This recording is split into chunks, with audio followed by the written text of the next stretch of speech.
Let's get back to the broader market here and check in with Bob Pisani as well. He's got a lot more on what's moving this morning. Bob. And what's moving is, well, we're not sure. We're waiting for the press conference. The question is, tariffs delayed, existing tariffs reduced. That's the question. That's what's going to move the market, and we just don't know. You want to see what's going on mid-morning here. We saw a big, modest drop here in the markets, some uncertainty about whether we were going to actually get tariffs, existing tariffs reduced. And here you had the whole discussion with Dave and Jim here, just pre-open. We also moved to the downside. So if you look at the sectors, all the trade-related names are flat to down slightly. So your industrials, banks, retail, semiconductor. Semis just moved in positive. They were negative early on. So all of this is waiting for clarifications. Big debate in the last 24 hours amongst the bulls and bears about 2020 earnings, and that's ultimately what we're dealing with here at CNBC and the stock market.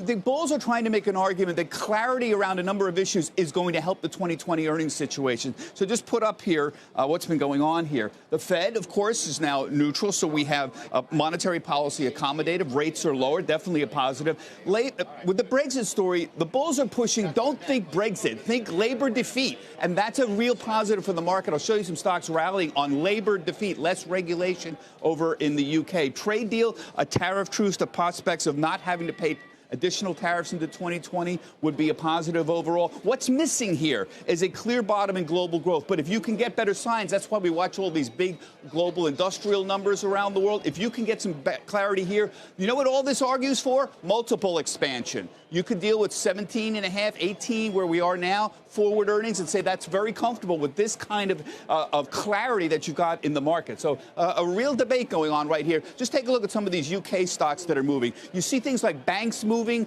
and you see things like utilities moving. Banks, utilities, what do they have in common? Heavily regulated. Labor defeat helps these kinds of companies very well, particularly those bank stocks. Let's move on here. China's at the heart of all this. We've got a big China IPO today that's been all over the place, really quite remarkable. This is One Connect. They do management tools for financial firms. That's not the point about all of this. The point was 31.2 million shares, $10 here. Prior range, look at this, 36 million at 12 to 14. This was all over the place. They practically cut it in half. Then yesterday they raised it a little bit here. So a little better. Indications right now, I see it's right over there, 10 to 10.50 right now. We'll keep an eye on that and see what's going on. But it's been a just ugly year for China IPOs. Remember, the average IPO in the U.S. is probably up 20% or so. The average one that's gone this year. Year to date, we've had 22 China IPOs.